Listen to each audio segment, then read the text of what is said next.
How's it going, guys? Creepshow 2 from 1987, directed by Michael Gornick. And we have Stephen King here with the stories, and we have Romero, who didn't direct it, but did a lot of work on this film like he did for the first one. I love Creepshow 2. The hitchhiker in this, it's fine. Like, it's just nowhere near the other two. And same with they're creeping up on you in the first one. Nowhere near the rest of the segments in that movie. Still entertaining, still great effects and gore and all that good stuff. So we got the prologue with the creep played by Tom Savini. I don't think he did the effects for this. I know he was like the special effects consultant. So I don't know how much of the actual effects work he was involved in, but he plays the creep in this and he was the consultant for effects. So what more do you need? Savini's presence is still felt. And the creep is delivering the new Creepshow issue to young Billy from the first movie, even though it looks nothing like Billy from the first movie. I mean, yeah, it's animated and shit, but he's blonde. Like, Billy was not blonde in the first one. I don't know why they chose to make him blonde, but then the whole animation and cartoonness? New word feel, like I always say. Of this movie is a nice little change up. Like when the first movie was really like stylized in that comic book fashion, we still get some of that here, but nowhere near as much as the first movie. But the animation wraparound and everything between the segments is really cool. It's entertaining, the animation's well done, and Billy's just a likable character, man, and he gets his revenge in the end. Love how the creep throws his pet monster or whatever it is, some food, just randomly just throws something into like this alcove, and this little pet monster just comes out and eats it. I always find that funny. Like, it's so random. So we got the first segment, old Chief Woodenhead, with one of my favorite characters in an anthology horror film, Sam Whitemoon. Man, I love that character. So we got the Spruces, who are the nicest fucking people in the world. These people are so fucking kind and just like the sweetest old couple ever. And it's so tragic what happens to them in this. So we have the store that's doing bad because all the money's gone from the town and all the businesses have closed and no customers. They haven't had cash customers in days and like weeks since like credit card purchases or anything like that. I mean, you don't really see a lot of the things they sell in this place. It's just like a little mom and pop store, I guess. They have groceries, they got trinkets and stuff like that. They're dedicated to this store. Like, even though Martha is like really pessimistic about everything, and she's right. I mean, with the whole town going to shit and this store not making any money, like, and having all these people take advantage of Ray Spruce and taking advantage of him and just of his generosity and kindness and never paying money what they owe back. I really love the premise for this story. I always have. Like, just the whole way that they go about this segment. Really cool stuff. And then we get Benjamin Whitemoon, who comes in. Yatta hey, Chief Woodenhead. There's so many great lines in this movie too. And then gives them their tribe's most precious valuables and jewelry, and says if they don't pay their debt back in 2 autumns, then they get to keep the jewelry forever. Again, like how fucking sweet these people are. That Ray is just like, I can't accept this. Like, this is your people's. Like, there's no way in hell I can take this. Enter Sam Whitemoon and Rich Boy and Fat Stuff. Just great nicknames, man, for those guys. Every word out of Sam Whitemoon's mouth is fucking like amazing. Like, it's brilliant. Everything with his character. Like, just with his hair, man. Like, growing it out for like, what, 8, 9 years, he said, or something like that. They gotta make me a movie star. Look at this hair. Like, there's gonna be thousands of women just waiting to stroke this hair between their legs. Just great lines all around. This hair's gonna get me paid and laid. And then when he starts saying about the movie to Martha, he's like, you ever see the movie about the guy who has superpowers from his hair? Then he gets his hair cut off and he gets all weak and stuff. And she's like, no. And he's like, I'm better looking than that guy, aren't I? And she says, yes. She's never seen the movie. Like, I mean, I guess. I get it. They're in this fucking situation. The store is being robbed. They're being held at gunpoint and stuff. But she never saw the movie. How's she gonna fucking tell you whether you're better looking or not? Like, I'm sure he's not. I'm sure it's just his hair. That might be a little better than the guy in whatever fucking movie he's talking about. And then he shoots Martha and Ray, man. It's so sad. It's a gut punch every time, like, especially when Martha gets killed. What a gut punch. In such a short amount of time, like the first 10 minutes of this segment, 15 minutes, they have such great character development for the Spruces. You feel for these people within the first 5 minutes. And continue to feel for them until they die. And it's really impactful when they get killed. And just the way that they were able to make you care about these two characters within 10 minutes or less into a segment in an anthology film, I think is very impressive. Like, they did a really good job with those characters. Ain't no dust in Hollywood. I assure you there is, though, Sam. There's fucking dust everywhere. I don't know what that line means. And then we have Chief Woodenhead putting on his war paint, and he's ready for vengeance. And I love his howl. Like, after he puts the war paint on, and he just, like, lets out this howl. Love it. Sounds so cool. He looks so cool, like Chief Woodenhead, like... Great job designing him. Fat Stuff gets shot with the arrows, and then he gets one in the head, and the blood's coming down. Great gore in this movie, just like in the first one. Like, with Savini doing the effects in the first one. I mean, it's Savini. And like I said, I don't know how much he was involved with doing the effects in this, aside from being a consultant.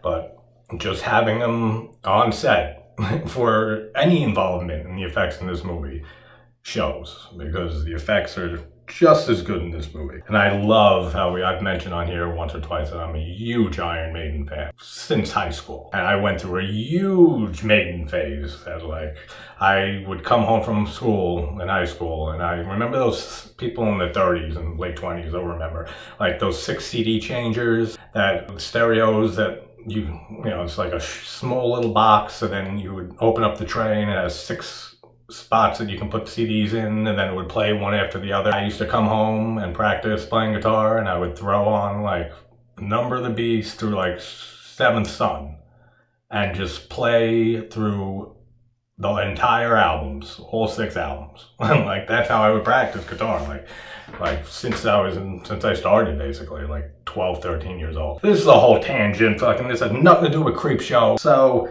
but it's great that we see the poster of Eddie from Iron Maiden, the Trooper, a poster of him. Then Rich Boy gets axed to death, which, it's cool actually, like the way they shot it, like just with the silhouette of Captain Woodenhead, and then the silhouette of Fat Boy there. Not Fat Boy, Rich Boy. Whatever, such ridiculous nicknames in this. I mean, it makes sense. I mean, fat stuff is fat, so I don't know how I confused that, but it's cool how they shoot it with just the silhouettes, and then you see the axe go in, and then the blood sprays on the wall. Like, cool stuff. And then Woodenhead comes into Sam's place and absolutely scalps his gorgeous hair that he's so obsessed with. Great poetic justice. And then we see Benjamin come up to the store, and he sees the scalp in Woodenhead's hands and say, "May your spirit be at peace now.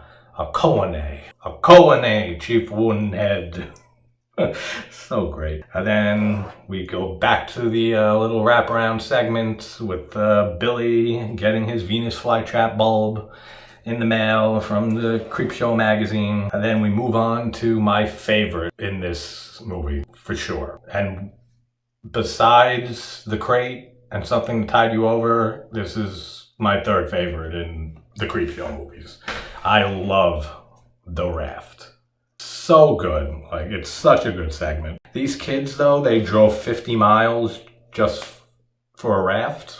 Like, they're mentioning the raft specifically. Are you sure this raft is even still there? And like, yeah, it was there. Like, I know it's there. It was there a little bit ago. So they're driving 50 miles, 100-mile round trip, just to go on a raft in the water? Like, you can swim anywhere. What does the raft have to do with anything? The whole thing with them just driving all the way out there just to go swimming where a specific raft is. I don't know, man. looking. And it doesn't even look like a raft. It looks like a dock or like a pallet, like a wooden pallet or something floating in the water. It's not a fucking raft, like, at all. It does not look like a raft. So the whole title of this is kind of weird. And we have Deke and Pancho, which are such great characters, man. Deke is so fun. I love what he's like when they're talking about like seeing an oil slick, and Pancho was saying he did like community work and stuff with oil slicks, and he saw one and it's all like streaks and stuff through the water. And Deke's just like, I've never even seen an oil slick, after saying that that's not an oil slick. Like, that's so funny, man. And then he says like, I don't believe in oil slicks. What does that even mean? I don't believe in oil slicks? Like, I assure you they exist. What type of line is that? Like, I don't know, man. It's just like saying I don't believe in fucking forest fires. Like, why? Mucho ecological, Pancho. So great. And then the blob of whatever the fuck you want to call it, the substance from the Black Lagoon, or whatever you want to call this thing, who knows? I'm not going to call it an oil slick, but the water blob, we'll go with that. Looks so cool. Like, just the way they designed this blobby substance, really cool looking. Like, they did a great job with that. And the effects in this whole segment look so great. Absolutely amazing looking. Like the effects and shot of Rachel being eaten by the water blob, when it just the way it's shot, like with the liquid and shit coming on her hand, and then just like the marks and stuff like of her skin being eaten away, and just such great effects. And the way that it's shot is so good. And then Deke gets pulled through the raft, and oh man, I love this when his leg gets pulled through, and the more he gets pulled through, his other leg just ends up breaking forward and he gets pulled down into the water. That looks so good. I love that. Such a cool kill. I'll never understand this scene. Pancho is the only one left with the other girl. He decides this is the appropriate time to try to molest or rape this girl. I don't know what that's about. Like, it was maybe just an excuse to show some tits in this movie, but like this guy, this girl fell asleep through the night, and his first instinct waking up is to just lift her shirt up and start kissing her body and caressing her tits and stuff like that while she's sleeping. This is the appropriate time. I mean, there's no appropriate time for that. But like, this is the only thing on your mind after two of your friends just got killed by this thing that you have no idea what it is or capable of or where it came from or what the fuck this thing is in any way, and you're in a life or death situation and the only thing you can think of is let me molest this girl next to me. Like, I don't know, man. That's so fucking weird. Her face effects are so good. Like when it comes through the planks and stuff like that, and it just like, she's laying there and then she comes out and it's stretching her face and her face is melting away. And so good, man. I can't praise the effects in this segment enough. Pancho makes a swim for it, and then just the whole thing when he gets to the shore and he's like, I beat you. He stops right there, like at the edge of the water, like as soon as he hits the shore. I would be fucking booking it. Like, as soon as I get out of that water, I would be booking it right to that car and drive away, which you couldn't even do, which I'll get to in a sec. But like, I would be running down the fucking dirt road and just as far away from this thing as possible. You don't know that this thing can't come out of the water. Like, why would he assume that? I don't know. Just the whole stupidity of him in the ending of just sitting like right by the water with the fucking water blob right in front of him. And he doesn't think that, like, this thing could possibly still get me. Fucking Pancho's an idiot. And then the car battery hasn't died in like 24 hours running straight with the radio blasting. That's bullshit. Like, absolute bullshit. They got there like early in the day, and when they swam onto the raft. That's not even really a raft. And then went through the whole night with Pancho and the girl, and then into the next day, and that car has been blasting the radio the entire time, and that battery didn't die. Get the fuck out of here. There's no way. And then we get the nice panning shot and stuff to the sign of no swimming. I've always wondered if it's just a clever way of just including like a regular sign that says no swimming, just for regular reasons, like there's no swimming in this lake, or if it's implying that someone or some people knew that this thing was in the lake, and that's why the sign is there for no swimming. It's interesting to think about it that way, but I mean, if they knew, I mean, you'd think a sign that says no swimming is a little lacking on details that are very important. Like the sign should say no swimming, absolutely not, because there is something in here that will eat you alive. Much better sign, in my opinion. Much better, get the point across, even though you can't really see it. It's like obscured by trees and shit and bushes, but they should have that sign sticking right in the center of the beach, right before you hit the water. And maybe these people would still be alive. But then we'd have Pancho molesting women the rest of his life, so who knows. We get back to the wraparound and the bullies are racing after Billy. They destroy his poor little Venus flytrap bulb that he was going to grow. And that's another thing. I love how they play off that it seems like he's just buying this for the first time. And then in the ending, we find out that he's bought many of these and that they're full grown. That's a cool little twist at the end. And we move on to the third segment, the hitchhiker, which, like I said, is not my favorite in this, but it's still entertaining for sure. Annie Lansing, this rich woman who's married to a lawyer, but she's fucking around all the time on him. And this fucker wants to charge by the orgasm. Get the fuck out of here, man. Like, good idea. Like, how are you going to debate that? Like, she's just going to deny it, and you're going to say, no, you did. Like, I counted. And, and she's going to say, no, I faked all of them. Well, 25 orgasms, $100. You owe me $2,500. Like, this guy's got some great fucking scam going. And then what kind of random price is when she's driving and she's saying, I forgot what she's even saying, to repair something. And she's like, Mrs. Lansing, that'll be $1,742.92. That is such a weird price. $1,742 and then 92 cents.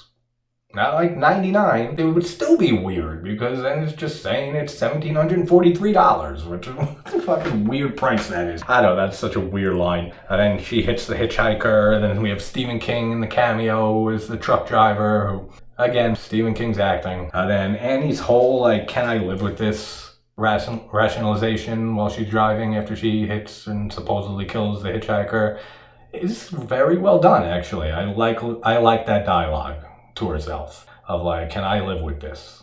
And I can always turn myself in later if I can't live with it. And just her just contemplating and trying to process the guilt that she might and most likely will feel after this night's over, even though it doesn't go anywhere near how she thinks it's gonna go. I like the whole sort of play on you being able to kind of look at it in two ways. Is this hitchhiker really supernatural and keeps coming back to life? Or is she really just hallucinating from her guilt of killing somebody and fucking running somebody over and leaving the scene of the crime and hit and run? I really like how they play on that. I mean, near the end, with her in the car dead and stuff, it was this whole supernatural thing. But just for the majority of the segment, I like how they play into that this could just be manifestations of her extreme guilt after killing somebody, moments ago, and not knowing if she can even live with that. Really, really cool how they play on that whole concept. No way this bitch drove through all those woods without crashing her car into a tree. There's no way. Do you see all the trees in those woods that she drives through? There's a tree here. There's trees everywhere. There's no path. There's no tree-free path. And this bitch drives through it for that long and doesn't hit anything? Get the fuck out of here, man. That's a fucking joke, right? There's no way that happens at all. And the hitchhiker looks great.